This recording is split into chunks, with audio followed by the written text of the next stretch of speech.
After throwing the ladies a glance, Alice's face stiffened into an expression that suggested nonchalance. "Actually," she said, as she adjusted her gloves and stared up into the overcast sky, "I think I'll stay here." Not 5 minutes earlier, Alice had been almost ecstatic with excitement. Cait found it hard to hide her dismay. "Are you sure? Wasn't the balloon excursion your idea?" Alice's eyes widened in warning, and her mouth curled into a small smile.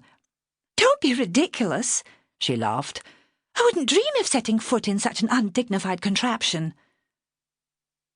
Alice's cheeks were flushed, and her ringlets had turned into a golden frizz around her face.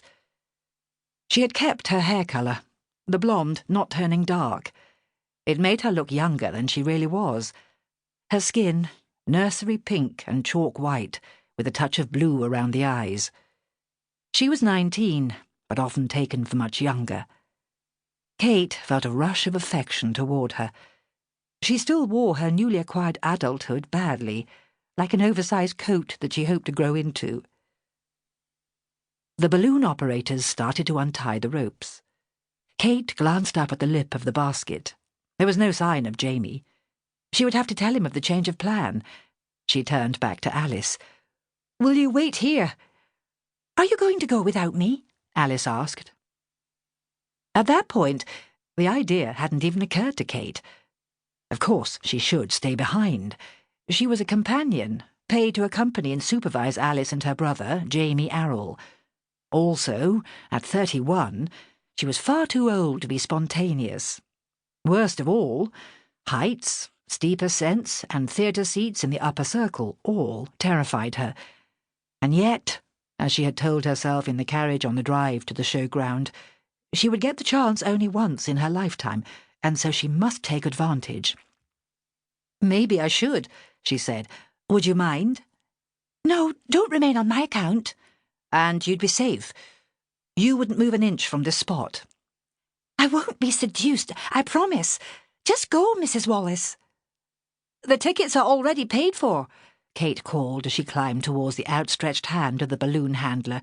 "It would be a terrible waste if we didn't use them. Your uncle would be outraged, mortified. Can you imagine?" She looked back just as Alice laughed out loud, then quickly covered her mouth with her hand.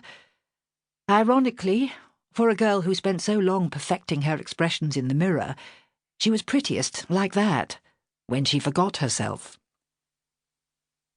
When the last few sandbags had been tossed over the side and the ropes coiled, the pilot leaned on a lever. Air rushed into the brazier, the fire roared, and the balloon began to rise with the upward momentum of an air bubble through water. Cait shut her eyes and held tight to the wicker edge of the basket as the balloon ascended. Despite everything, it was just glorious. 8 years earlier, Cait had had no idea that she would end up here, rising into the sky above Paris, practically weightless, impossibly high.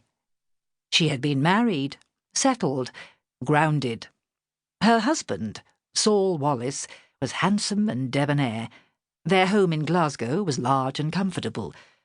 Their shared future stretched out in front of them like the red roll of a carpet. There would be children, holidays, anniversaries.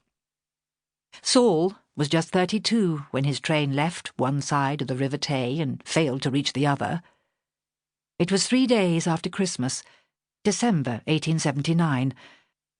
As Cait sat beside the fire and opened a novel, she had not known, how could she, that at that moment their life together was ending, that the Tay Bridge had collapsed, and Saul Angus Wallace was drowning in black water currents beneath several tons of hissing iron.